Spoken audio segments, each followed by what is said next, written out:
Okay, so imagine this. Your own sister lies to your dad, and suddenly, you and your kid are kicked out of your home in the pouring rain.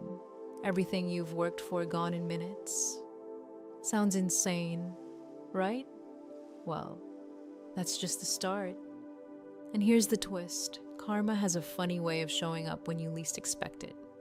Stick around, because what happens next is wild.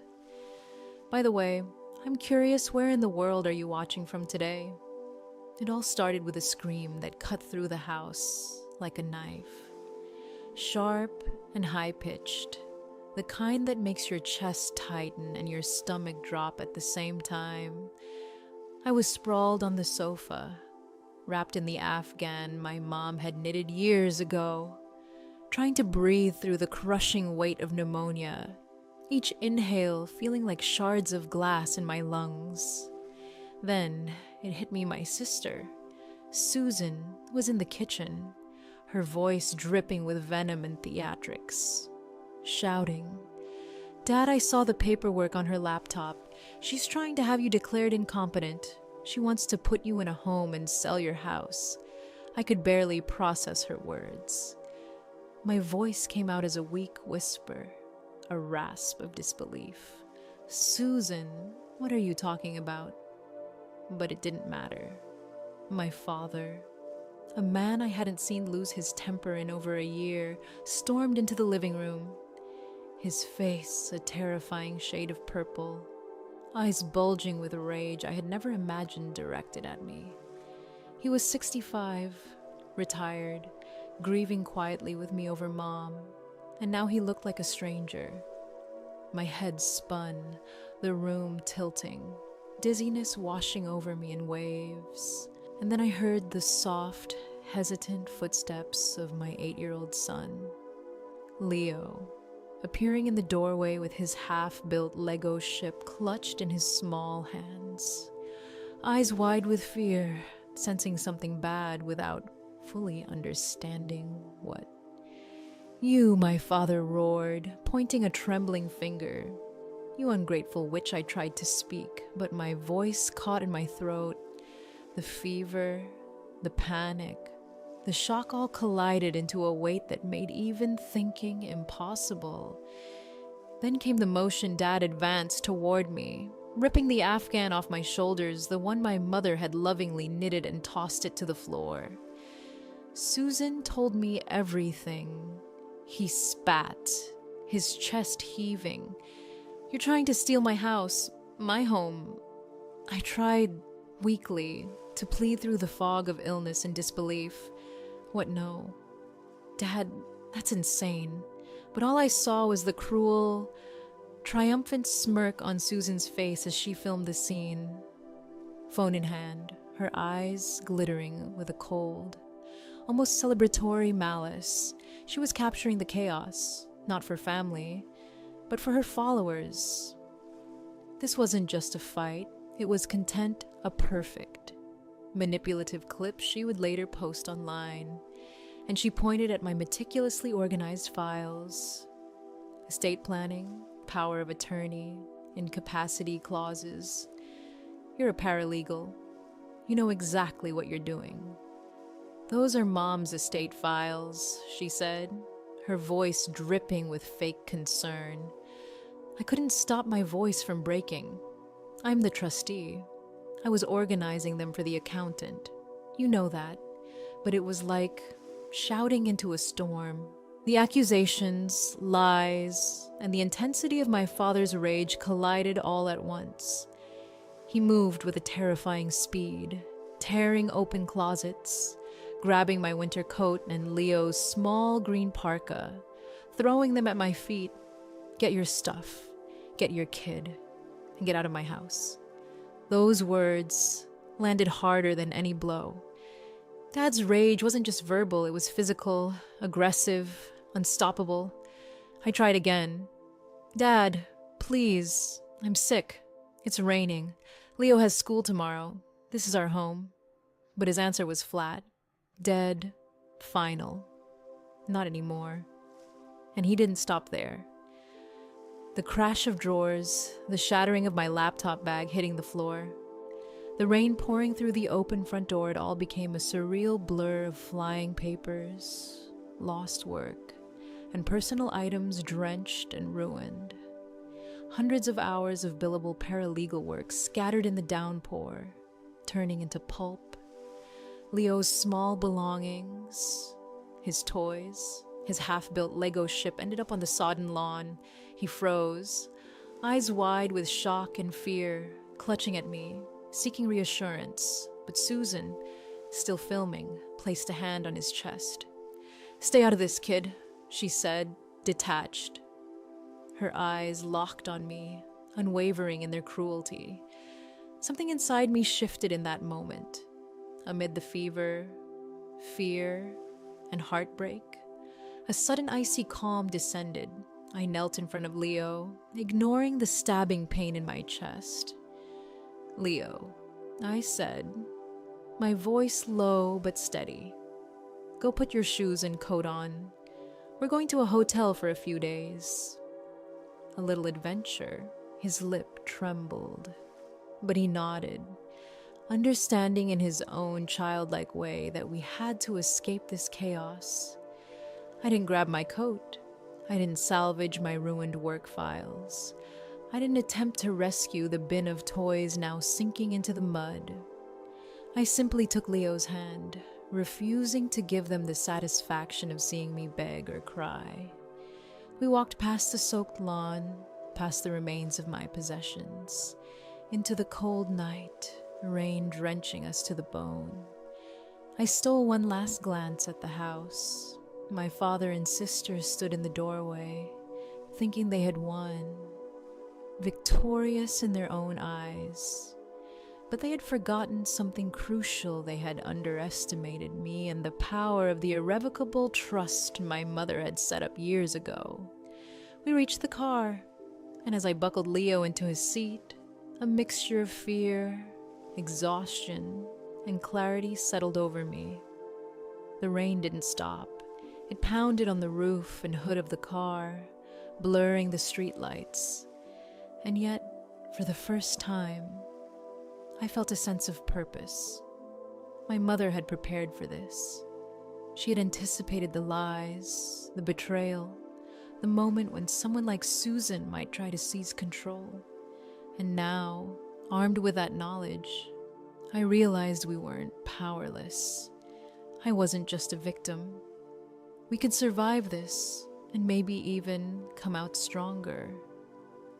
We checked into a budget motel off the highway, the faint smell of industrial cleaner and stale coffee greeting us as we entered the dimly lit room. Leo curled up on the stiff bed, his face pale, tear-streaked, clutching my hand like a lifeline. My body ached from pneumonia, each breath sharp and painful.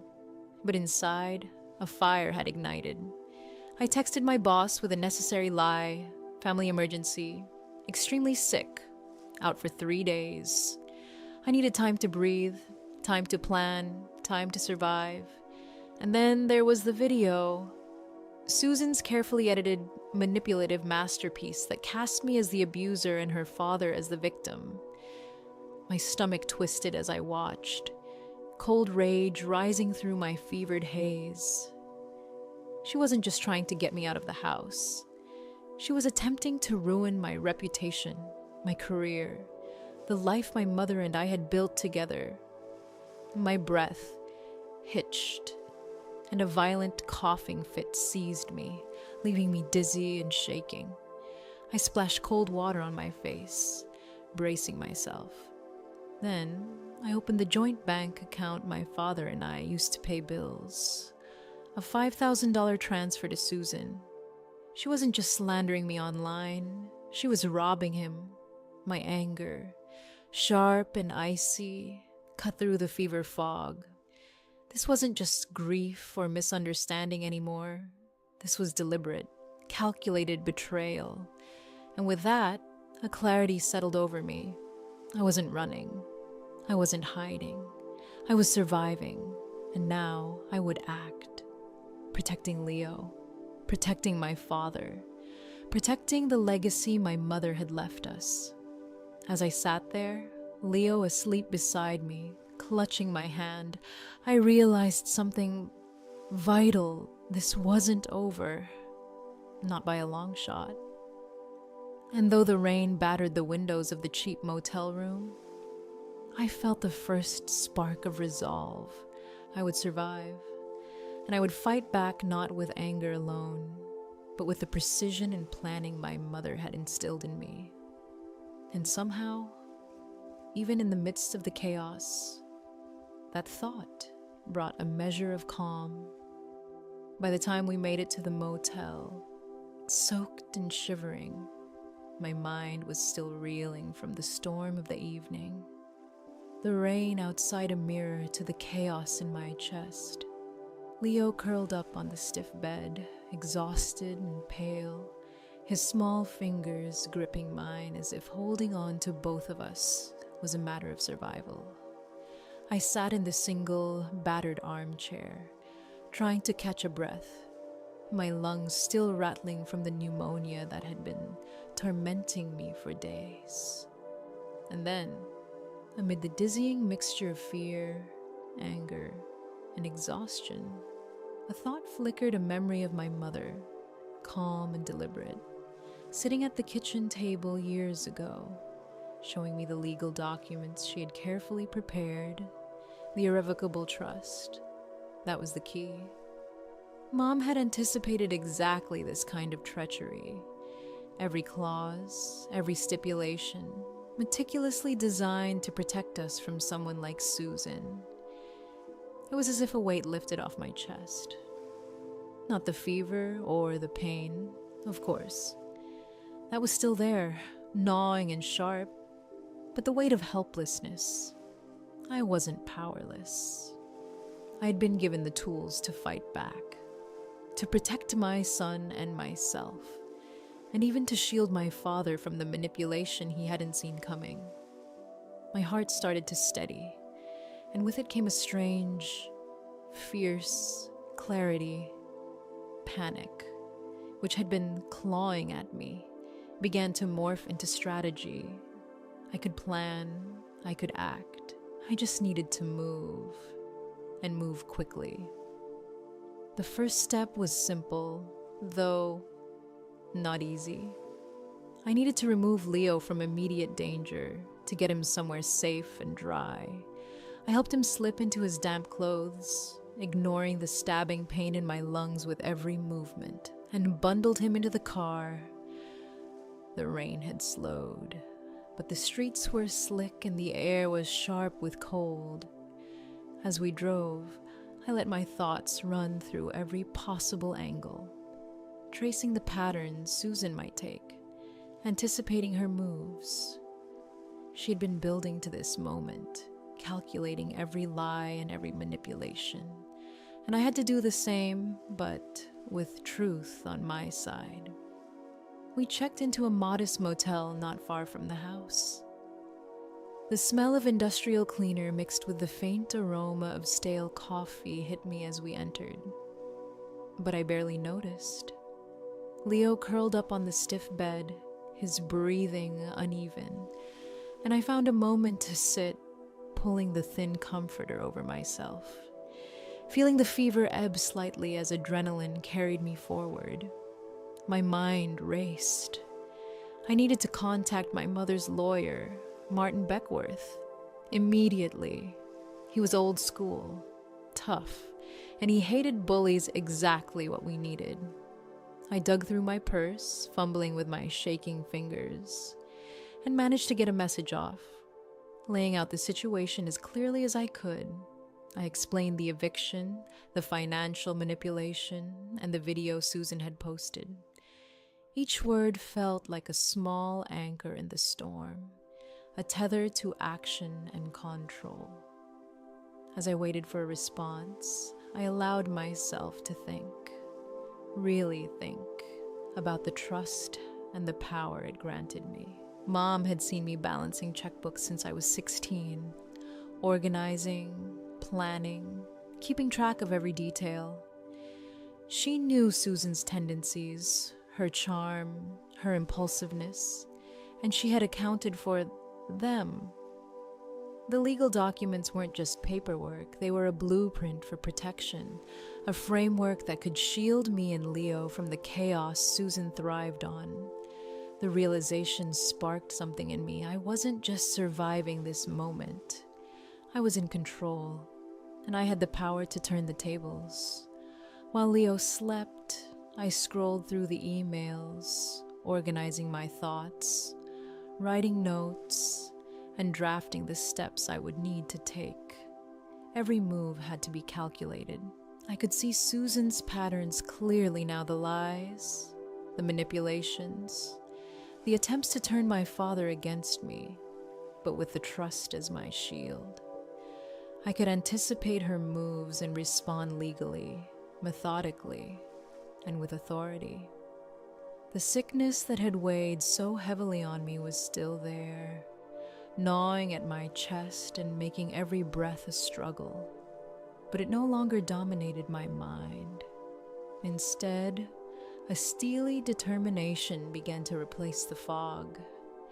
I thought about every detail from the house, the ruined files, the scattered toys, the wet, sodden clothing, the visceral horror of watching everything I had worked for dissolve in the rain, and seeing my son's wide, terrified eyes became fuel for focus.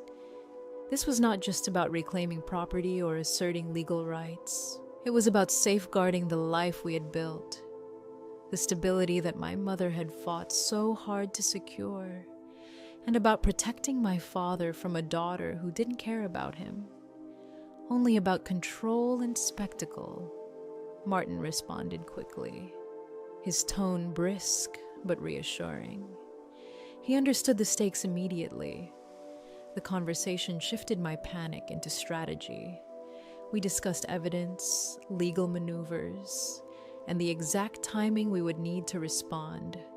Each instruction, each careful step made the chaos feel manageable. I made mental lists, envisioning the emails I would send, the documents I would prepare, the private investigator's report I would need, the surveillance footage I could leverage. My lungs burned with every inhale. My body ached, but my mind felt alive, sharp and unrelenting. I kept glancing at Leo, sleeping peacefully for now, unaware of the storm outside and inside. It gave me purpose, a grounding force that kept me moving forward. I realized that every tactic I had learned as a paralegal, every late night spent organizing files, every meticulous habit my mother had instilled, would now serve a higher purpose. Survival wasn't enough anymore. We were moving into counteraction.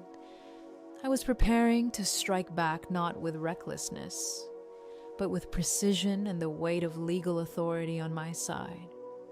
The night stretched on.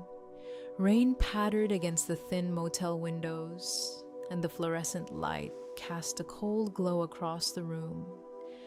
I leaned over my laptop, drafting emails to Martin and making detailed notes. My body ached, fever still lingering, but there was no time to succumb to weakness. Every detail mattered. Susan had been clever, calculating, and cruel.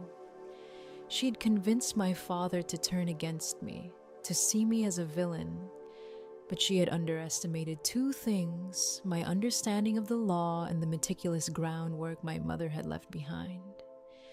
That trust wasn't just a piece of paper, it was a weapon, and I now knew exactly how to wield it. I thought back to my mother, to her calm, methodical ways, to the afternoons she spent explaining the trust, teaching me about clauses and legal contingencies. She'd always been prepared for this possibility. She knew life could be messy, that people could be deceitful, and that having a plan was the only way to protect the ones you loved. And now, in the dim, cheap light of that motel room, I finally understood the depth of her foresight. It wasn't just foresight, it was power. It was control over chaos. I allowed myself a moment of gratitude mixed with resolve. This wasn't just about us escaping a stormy night. It was about reclaiming agency, taking back control, and ensuring that justice, delayed but inevitable, would be served. Leo slept on, clutching my hand, and I felt the weight of responsibility settle squarely on my shoulders. My sickness was real, yes, but my mind was sharp. The fear and despair had shifted, replaced with a laser focus on what needed to happen next. I made calls, sent emails, organized my thoughts like a battlefield strategist, planning the next moves.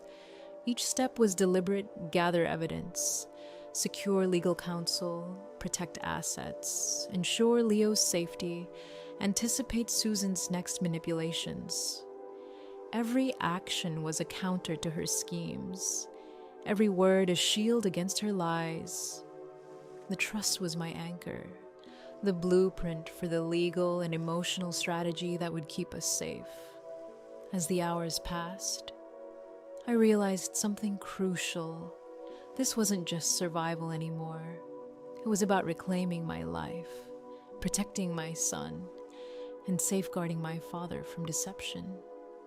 It was about using the tools my mother had left behind, the skills I had honed over years, and the clarity that comes from necessity to take control of a situation that, moments ago, had seemed utterly hopeless. The fear and chaos were still there, lingering shadows at the edges of my vision, but now they were tempered by purpose and precision. By dawn, a plan had formed. I would leverage the trust, the legal documents, the evidence of Susan's manipulation and theft, and the support of my mother's lawyer to regain control. I would move deliberately, carefully, and without emotion clouding my decisions. Each step would be calculated, each action intentional. The storm had passed in the literal sense, but the real storm, the battle for our home, our safety, our dignity, was just beginning, and I was ready. Once we were settled in the motel, I knew I couldn't waste a single moment. Leo was asleep, curled up under the thin blanket, the soft rise and fall of his chest giving me the anchor I needed. I pulled my laptop onto my knees and started with the joint bank account my father and I shared, the one he used for bills and expenses. I clicked through recent transactions and my stomach dropped. There it was, a $5,000 transfer to Susan's name labeled vaguely as business expenses. Wait, business expenses from my dad's account? My hands shook as I scrolled further. She hadn't just posted that manipulative video. She was stealing from him, from us. I could feel my anger building, sharp and focused, slicing through the fog of fever and exhaustion. I started organizing the statements, downloading PDFs, attaching them to a new email to Martin Beckworth, my mother's lawyer, and Mr. Clean, the private investigator. I wrote notes as I went, careful to be precise amounts, dates, descriptions, patterns. I could almost hear Susan laughing in the back of my mind, confident she'd outsmarted me. But I was seeing the truth, every detail, and it was crystalline. I felt my panic give way to calculation, each number, each transaction forming the outline of a strategy. Next, I checked emails, both my own and the trust account emails that I had access to as trustee. There were confirmations, reminders, and correspondence that highlighted Susan's erratic spending. Luxury handbags, overpriced electronics, makeup, food deliveries, small enough purchases to feel harmless to an outsider, but cumulatively devastating. I kept muttering under my breath, "Oh no, no, no." No, as the pattern emerged, she was draining the accounts, not just for a single spree, but systematically. It was planned, methodical, and I realized her sense of chaos had a method. She thought I was too sick, too weak to notice. The home security footage was next. I accessed the system remotely, something I had installed when my mother was sick so I could check in from my office. I hadn't turned it on after leaving the house, but Susan had, and she had no idea I still had master access. I clicked through the clips and froze. There she was, pacing the living room on the phone, the room a mess of takeout boxes, shopping bags, and the debris of her own extravagance. Her voice, sharp and impatient, came through the audio. "No, Dad, she's not coming back. She's a loser. Remember?" And then a pause, almost like she was boasting to herself. My blood boiled. Every smirk, every hand gesture, every calculated word, it was all captured. I pressed record, saved the clip, sent it to Martin, feeling the tiniest sense of satisfaction, knowing it was proof she didn't just lie, she plotted, she manipulated.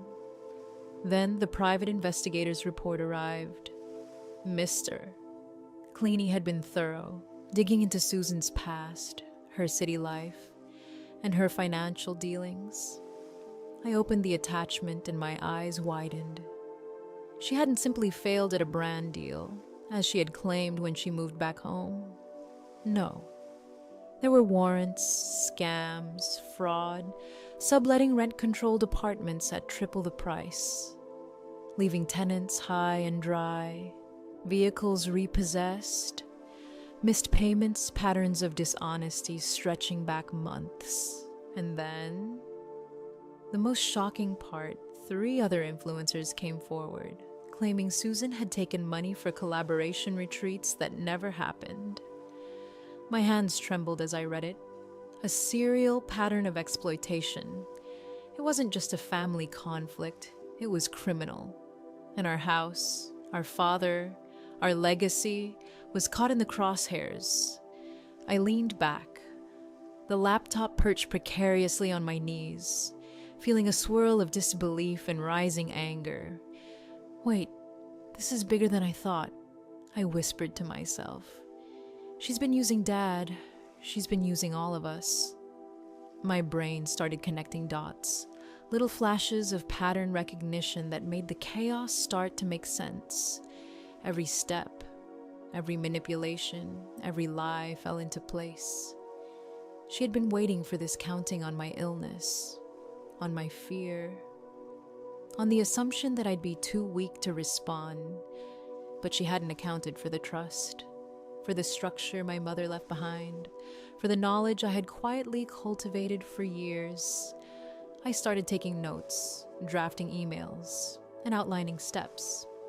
First, gather every piece of financial evidence, statements, receipts, transaction logs.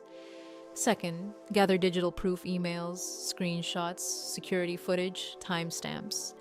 Third, coordinate with Martin and Mr. Clean. And throughout all of this, protect Leo. I kept glancing over at him, curled up asleep, unaware of the storm. And I felt the twin urgency of protecting him and securing the legal leverage we now held. Each discovery, each screenshot, each PDF, it fueled a careful, methodical focus. I wasn't panicking anymore. I was calculating. There was a rhythm to it, a cadence that pushed the illness and fear to the side, if only momentarily. I thought about the $10,000 she had already siphoned from accounts in under 48 hours. The camera she bought, the luxury items, the casual way she had tried to justify it. And I realized she wasn't just reckless. She had underestimated me. She had assumed I was just the sick daughter, the passive one, and she was wrong. Every bit of her arrogance became a vulnerability. I found myself muttering to the empty motel room. She thought she could outsmart me. She thought I was out of the game. And then I smiled faintly, despite the cough racking my body. No, I wasn't out of the game. Not at all. I reviewed the security footage again, noting timestamps, her exact movements, the way she glanced at the camera phone as if signaling to an imaginary audience. This was evidence, undeniable, and it was the kind of detail that could stand up in court. Then, I circled back to the bank statements, tracing every transaction, every irregularity. It was almost mesmerizing how patterns emerged when you looked closely, how chaos revealed itself as intentional. Luxury stores, quick transfers, overlapping purchases, each one screamed premeditation. I felt my pulse quicken as the story became clear. Susan was exploiting Dad, laundering trust through lies and manipulation, trying to solidify control over both him and the property. And I knew, in that moment, that inaction was not an option. I leaned back, rubbing my eyes, feeling the tension, the fatigue, and the fever gnawing at my body. But I couldn't stop. There was too much at stake. Every document, every email, every recorded clip added another layer to the case I was building. A fortress of proof that would shield us and, eventually, confront her. I imagined her smug little smile, the way she thought she had the upper hand, and it fueled my determination. No one, not even someone you call family, could take advantage of Leo or me. Not when the tools were already in place. Not when my mother had planned for this. Hours passed, or maybe it was minutes. It was hard to tell in the fevered, fluorescent-lit motel room. I reviewed the footage again, watched transactions line up with her movements, and cross-referenced the private investigator's notes. Each piece of evidence confirmed the next. This wasn't petty theft or drama. This was exploitation, fraud, a deliberate campaign. And now, for the first time, I felt the balance tipping back toward us. The panic of the stormy night had given way to clarity, to strategy, to purpose. We weren't just surviving anymore. We were preparing to fight back, to protect my father, to secure Leo, and to reclaim control of everything Susan had tried to manipulate. By the time I finally leaned back, exhausted, fever still burning in my chest, I felt something I hadn't in hours: focus, the steadying pulse of strategy.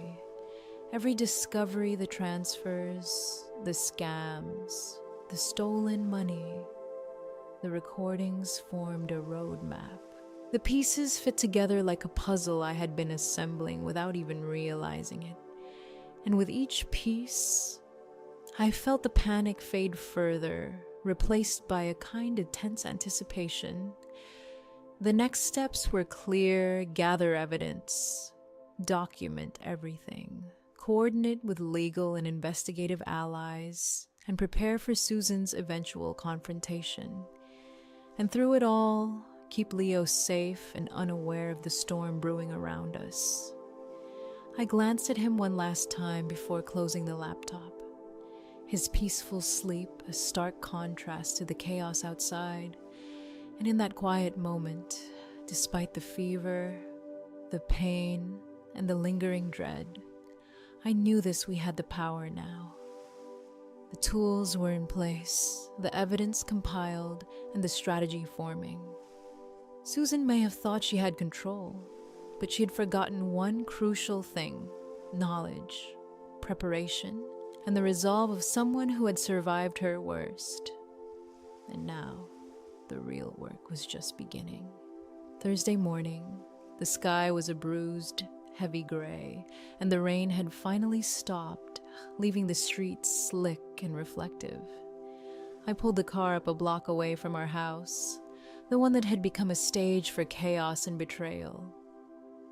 In the passenger seat sat Martin Beckworth, calm, immaculate in his dark gray suit, a thick leather briefcase resting on his lap.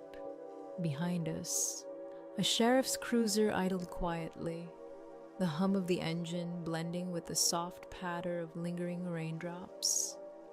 I took a shaky breath, the antibiotics and rest helping my body feel stronger than it had in days. But the adrenaline buzzing through me reminded me this wasn't about illness anymore. This was about strategy, about reclaiming what had been manipulated and stolen. I glanced over at Martin. "Are you ready for this?" he asked, voice low and steady. "I'm ready," I said, gripping the steering wheel with renewed purpose. My hand was steadier than I expected, the fear from the previous night giving way to clarity. Leo was safe at school, blissfully unaware that his home had been under siege. That thought alone gave me the focus I needed. Every step ahead had to be calculated, deliberate, and unwavering. We walked up the path to the front door, my heels clicking against the wet pavement.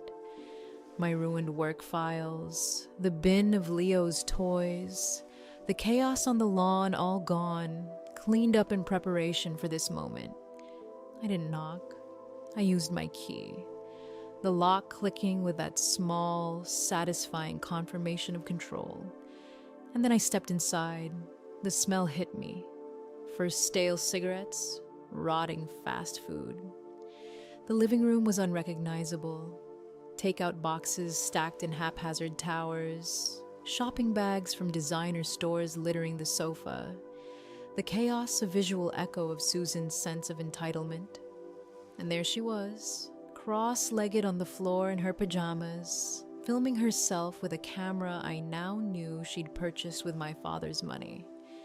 She looked up at the sound of our entrance, and I could see the smug realization on her face, the assumption that she had won. "Good morning, Susan," I said, my voice calm, even, but carrying a weight that made her pause. She shrieked, dropping the camera. "What are you doing here? Get out, I'm calling the police." The sheriff stepped forward, his presence massive, silent, commanding. "We're already here," he said, voice steady, almost casual. But there was no mistaking the authority. The air seemed to tighten around her. I noticed my father in the kitchen, half-eaten donut in hand, bathrobe stained, looking confused, and caught somewhere between shock and disbelief. Martin spoke next, his tone clipped and precise. "Good morning, Mr. Connor. I am Martin Beckworth. I was your late wife's attorney, and I am here as legal counsel for the Eleanor Connor Irrevocable Trust." The what my father muttered, the confusion clear in his voice. "The trust?" "Dad," I said, my voice colder now, measured. "The one Mom set up to protect the family assets and to protect you from manipulation." My eyes met Susan's. This is what she's been trying to exploit. Susan's smug expression faltered slightly, replaced by confusion. Her eyes darted between me and the deputy, trying to regain footing. Martin continued, pulling out a sheath of papers. "Miss Susan Connor, this is a formal 3-day eviction notice. You are to vacate this property immediately, as you are not a tenant. These 3 days are a courtesy." She laughed, a high, thin, brittle sound that didn't reach her eyes. "You can't evict me. This is my father's house." "No, it isn't," I said, letting the weight of the words hang in the air. "It hasn't been Dad's house for 2 years. It's my house." I could see the blood drain from my father's face as Martin's voice cut through the room with methodical clarity. along with the majority of your late wife's liquid assets. The property at 112 Oak Street was placed in an irrevocable trust. Isabella Connor, the daughter of Eleanor Connor, is the sole acting trustee. Connor's confusion turned into a slow, panicked realization. "Life teeny," he stammered. "I live here. I say she gets out." Martin raised a hand, steadying the room. "Your life tenancy is conditional, Mr. Connor. Conditional on maintaining the property and not engaging in any actions that interfere with the duties of the trustee. Throwing the trustee and her minor child out and allowing your other daughter to drain joint accounts is a catastrophic breach." Susan's face changed, a flash of pure panic replacing her previous confidence. "You're lying. You're a witch. You tricked Mom. You tricked all of us." She lunged at me, but the deputy was faster, a massive arm intercepting her mid-motion, holding her back without effort. "And one more thing," Martin said, pulling a third document from his briefcase. "This is a restraining order. You are to remain 500 feet away from your sister, your nephew, and this property. Additionally, this packet contains a preliminary report from a private investigator detailing your fraudulent activities in New York and the elder financial abuse you have been committing here." Susan's composure shattered completely. The influencer mask, the golden child facade, all melted away, leaving a terrified, cornered person. No, you can't," she whimpered, eyes darting to my father. "Daddy, she's lying. Tell her she's lying." My father, frozen, seemed to shrink under the weight of the documents in Martin's hands. He looked from the shopping bags to the new camera, to me standing firm in my suit, the key still in my hand. His eyes, wide and conflicted, seemed to plead silently, searching for the old version of his daughter he wanted to believe in. "Isa, Bella," he whispered, voice trembling. "Mom knew," I said softly, the words slicing through the room but gentle in tone. "She knew Susan, and she loved you. She wanted to make sure we were safe. She made me promise to protect her legacy. And that is exactly what I am doing." The tension in the room was almost unbearable. Susan attempted a last burst of theatrics, collapsing into a puddle of silk pajamas on the floor. "Don't let them do this. She's poisoning you against me. She's always been jealous of me." Her voice cracked, desperate and high-pitched, filling the room with panic and noise. Connor remained frozen, the half-eaten donut still in hand, caught between disbelief, grief, and the undeniable truth in front of him. The deputy's voice cut through the chaos, calm and steel-edged. "This is a civil matter. Ma'am, you have been served. You need to pack your things and leave. Refusal will constitute trespassing." Susan's shriek was instantaneous. "Trespassing in my own home, not your home," the deputy said evenly, patience strained but unwavering. My father's eyes met mine, pleading silently for a reprieve, a way to rewind, to erase the moment. But I stayed firm, unwavering. "Dad, you have two options. You can respect the terms of Mom's trust and remain as life tenant, or you can side with her." I pointed at Susan. "And Martin will file for your removal due to breach and facilitation of financial abuse." "You have 30 days, he whispered, horrified. "You'd kick your own daughter out." "Yes," I said, letting the words hang, cold and clear. "While I was sick, you threw my child's toys into the mud. You allowed her to steal $10,000. Do not talk to me about loyalty." "Dad, you have 3 days to decide." The room was heavy with silence. Connor's shoulders slumped. He looked defeated, the weight of grief and betrayal pressing down. Then he turned to Susan. "Susie, get your things." Her scream was primal, a sound that seemed to shake the walls. It was the cry of someone stripped of their perceived power, the raw, unfiltered panic of realizing she had miscalculated. For the next hour, she screamed, cried, slammed doors, and gathered her belongings under the watchful eyes of the deputy and Martin, who calmly took a photographic inventory of the damage.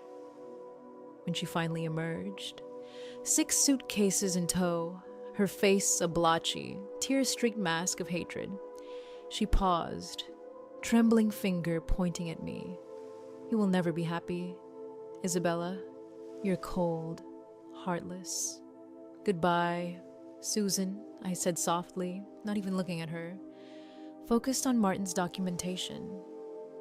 She let out a final strangled sob, and then she was gone, escorted by the deputy, leaving silence heavy and suffocating in the house. I finally allowed myself to breathe, the tension slowly ebbing, though the adrenaline remained humming and alive. My father remained in the same spot, silent, processing the gravity of what had just unfolded, the weight of truth and consequences pressing down. In that moment, control had shifted, and the house, the legacy, and our safety were finally secured. I took a deep breath, aware of the victory, but also the immense responsibility that still lay ahead. The courtroom was cold, sterile, and silent. The kind of silence that presses down on your chest until every breath feels deliberate and heavy. Leo and I had been back in the house for 3 months, but these next moments were the real test. My father sat beside me, still fragile, still carrying the weight of his errors, the grief of his wife, and the shock of realizing the daughter he had trusted most was a fraud. Susan, on the other hand, sat at the defendant's table, attempting to compose herself in a beige suit that didn't fit right. Her hair pulled back, no makeup, and that same smug, rehearsed expression. She wanted the jury to see a penitent, misunderstood child, and she had practiced it for days. But here, in this room, the stakes were real. The DA started methodically, almost clinically. He laid out each piece of evidence: the video, the bank statements, the security footage, the private investigator's report. He described Susan's fraudulent activities, the $10,000 siphoned from accounts, the brand scams, the exploitation of other influencers. I watched the jury's faces, noting their reactions, the subtle shift from skepticism to understanding. As the puzzle pieces were laid bare, every detail mattered, every amount, every timestamp, every documented lie. This was her web, and it was unraveling. Then my firm's managing partner, Mark, took the stand. I had expected him to testify to my character, but even I was struck by the weight of his words. He spoke of my employment record, my integrity, the damage Susan's video had done to my reputation. The emails from clients who had paused work after seeing the post were presented. Mark's voice carried authority, a calm contrast to the emotional undercurrent that hung over the courtroom. I felt a flicker of relief. My professional credibility was intact, validated in front of strangers who could have easily been swayed by lies. And then it was my turn. I walked to the stand, each step measured, each breath controlled. Though my heart raced beneath the composure I tried to project, I told my story quietly at first, letting the details emerge naturally, almost conversationally, as if I were speaking to someone in my living room rather than a packed courtroom. I spoke of the pneumonia, the rain, Leo's toys thrown in the mud, the $10,000 stolen in just under 2 days. I recounted the sequence of events at the house. Susan's lies, Dad's rage, the humiliation, and my calculated response. I could feel the jury leaning in, drawn by the mix of vulnerability and precision in my recounting. I paused here and there, letting the weight of the moment sink in. For myself and for them, Susan's lawyer was quick to cross-examine. "Isn't it true, Miss Connor?" he asked, trying to sound casual but with that underlying accusation that you set this all up, that you knew about the trust and held it over your father's head. "No," I said, my voice steady. "I am the trustee. My duty is to the trust's assets, put in place to provide for my father's care and my son's future. I did not hold it over anyone. I enacted it when those assets were being stolen." He pressed on, trying to trip me up, to make me sound cold, calculating. Was the $1,200 camera borrowed? The $2,300 handbag, the $5,000 business expense? I answered, calmly, almost gently, emphasizing the clarity of my actions. Each time he tried to frame me as manipulative, I could see the cracks forming in the facade he was trying to build. My statements, grounded in documentation and proof, carried weight. I was no longer just defending myself. I was reclaiming the narrative, turning every accusation into a demonstration of evidence-based action. Then came the climax.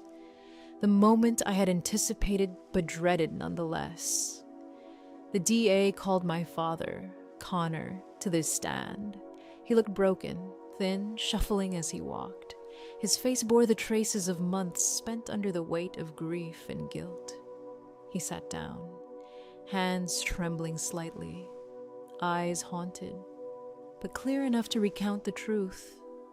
"Mr.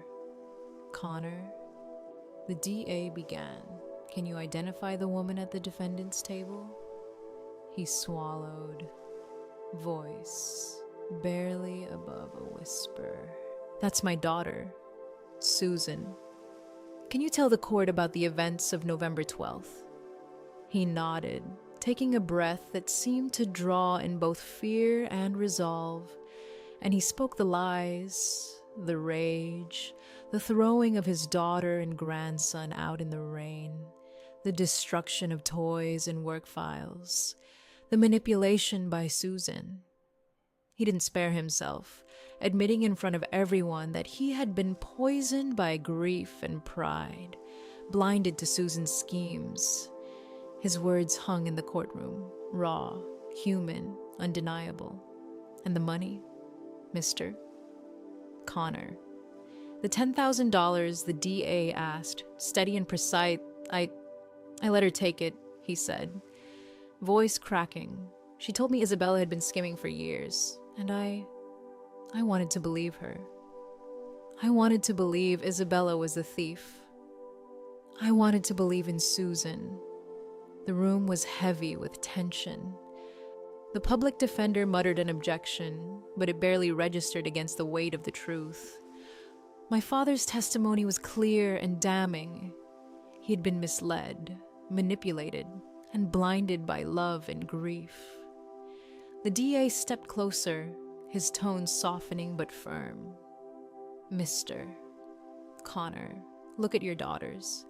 Do you have anything to say to them? He looked at Susan, then at me. His eyes, filled with anguish and clarity, locked with hers, and the scales fell away. For the first time, he didn't see his golden child.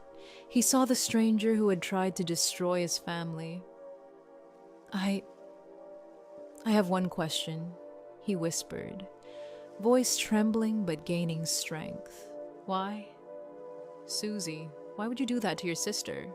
To Leo, to me?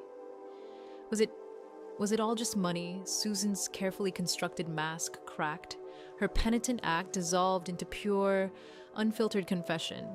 She hissed, pointing at me. It's all her fault. She had everything moms love. The house, the money. I had nothing.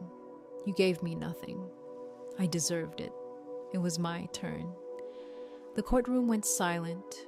Her confession was raw, her motive laid bare for everyone to witness. The DA allowed the silence to stretch, letting the jury absorb the gravity of her admission. The public defender buried his head in his hands, powerless against the unmasking of Susan's crimes, her jealousy, her greed, her malice, all confirmed in one public, humiliating outburst. The judge banged the gavel, demanding order. But the moment had already passed into infamy. My father's realization, the jury's understanding, and the exposure of Susan's motives converged. Her web of lies had collapsed spectacularly, and the courtroom was witness to her downfall. The tension eased only slightly as the judge delivered the final judgment. Susan was found guilty on all counts: fraud, elder financial abuse, and slander of a legal professional. 3 years in state prison, restitution in the 6-figure range, her influencer career obliterated, replaced with a permanent record of her crimes. The slander lawsuit settled out of court, her apology a legally vetted, pathetic formality that fooled no one. I remember the weight lifting as the verdict sank in, as if the months of fear, strategy, and meticulous planning coalesced into a single moment of vindication. The DA's final words hung in the courtroom like a seal of justice, the culmination of evidence, testimony, and unwavering resolve. Leo would be safe, my father would heal, and the legacy my mother had so carefully built was preserved. Leaving the courthouse, the crisp air felt like freedom itself. The heels of my shoes clicked against the marble floors, each step lighter than the last, carrying the sense of relief, closure, and a hard-won peace. My father stood on the steps, waiting silently, eyes filled with pain that I finally understood. "Let's go home." "Dad," I said, voice soft but firm, and for the first time in months, we moved forward together, ready to rebuild, to heal, and to thrive. Justice had been served, and the chaos had finally ended. The days after the courtroom felt almost surreal. Walking back into our house, the quiet was comforting, not oppressive. The mess Susan had left, the chaos she had orchestrated, it was gone, replaced by a clean, calm space that felt like ours again. I could finally breathe without that lingering tension pressing against my ribs. Leo was happier, his laughter echoing through the hallways, the X's he had drawn over the house in his pictures long erased. I could see him relax, trusting that his home was truly safe now. My father, Connor, began to reappear, slowly, like a man thawing after a long, painful winter. He helped with small chores, making tea in the morning, tidying the kitchen, even assisting Leo with his baseball practice. There was no rush to forgiveness, no magical fix, but there was progress, small but tangible. Each cup of tea he made, each quiet conversation with Leo, was a step toward healing, toward reclaiming a life disrupted by lies and betrayal. I watched him carefully, noting the changes, the way he held himself more steadily, the glimmer of pride in his work around the house, even the tentative smile that would appear when Leo ran to show him a drawing. Meanwhile, Susan was gone, serving her sentence, facing the consequences of her actions. The settlement from the slander lawsuit was allocated to a fund for victims of elder financial abuse, something tangible born from her recklessness and greed. That knowledge brought a quiet satisfaction, the kind that settles over you when justice, however delayed, finally lands. She had been a storm, a chaos we could not have controlled through argument or confrontation alone. But the law, coupled with evidence, had restored order and balance. For me, reclaiming the home was only part of it. My professional life had been nearly derailed by Susan's video. But now, with my reputation intact and my employment record validated, I was back in control. My firm promoted me to manage the estate planning division, a responsibility I had earned through both skill and resilience. Each day, I could feel the difference. I was no longer just surviving. I was thriving. The work that had once been overshadowed by fear and sickness was now a source of pride, a domain where I could protect families like my own and pay forward the protection my mother had ensured for us through the trust. Leo, as always, was the anchor. Watching him sleep peacefully in his bed, seeing his drawings on the fridge, sharing stories at bedtime, it was these small, ordinary moments that underscored what we had fought for. His safety, his sense of home was restored. And the relief that brought me was profound. No longer did I have to watch his toys tossed in the mud or fear for his well-being amidst a family dispute. Now, his world was steady, familiar, and full of love, and I could be fully present as a mother, guiding him through life with security and care. There were moments, of course, when memories of the past surfaced: the rain, the chaos, the panic, but these were tempered by the clarity of the outcome. The house, once a battleground, had returned to a sanctuary. My father, who had faltered under grief and manipulation, was learning, adjusting, and contributing in his own quiet way. And I, who had been forced into survival mode, was now able to breathe, plan, and rebuild with intention and strength. We settled into a new rhythm. Weekdays were structured with school routines and work, but evenings were ours. We cooked together, sometimes awkwardly, laughing over burnt toast or spilled pasta sauce. Dad took an interest in the garden again, tending the plants my mother had loved, while Leo ran between us, asking questions, testing boundaries, and learning through play. I watched these interactions with a sense of warmth and contentment, knowing that stability and safety had been restored, not just through law and evidence, but through love and perseverance.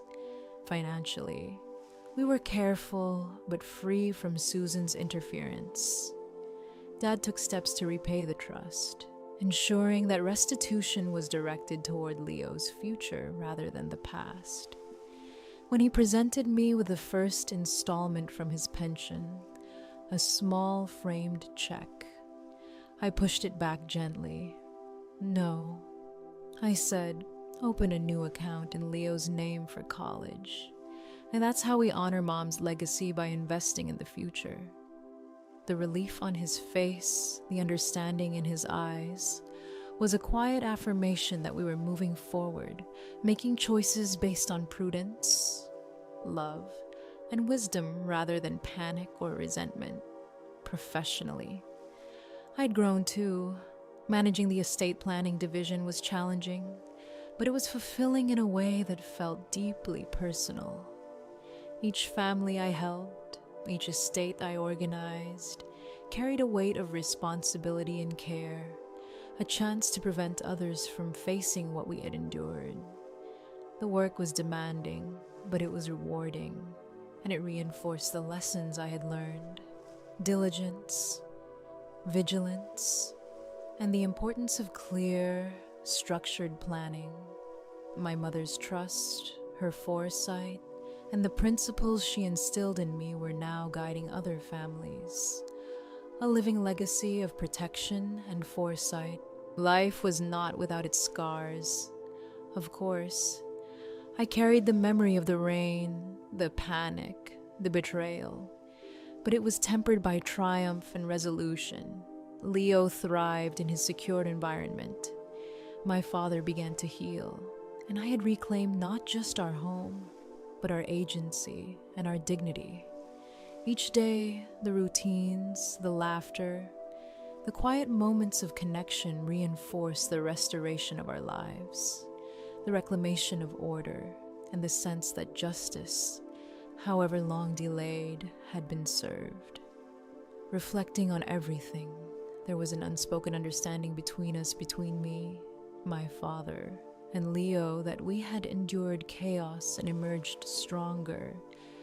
We had faced betrayal, manipulation, and fear, and come out on the other side intact, resilient, and more connected than ever. The house, the routines, the laughter, the restored sense of safety, all of it was a testament to perseverance, strategy, and above all, love. As I moved through the house, checking on Leo's drawings on the fridge, observing Dad reading quietly on the porch, or tidying up the new office space, there was a profound satisfaction. This was more than survival. It was restoration. It was justice served. And in that space, amidst the ordinary beauty of our reclaimed life, I realized that the battle had transformed us. We had not just survived, we had built a stronger, wiser, and more resilient family. The echoes of past taunts, like Susan's final words, "Good luck surviving," "Loser," now felt distant and powerless. We had emerged not just unbroken, but thriving. And that's how we came through it, safe, together, and stronger than before. Justice was served, our home was restored, and the chaos that once felt unstoppable is finally behind us. Life isn't perfect, but resilience, patience, and clarity carry us forward. I hope this story reminds you that even in the toughest moments, there's a path through. I'd love to hear your thoughts. Where are you watching from? And how do you find strength in challenges? Share in the comments.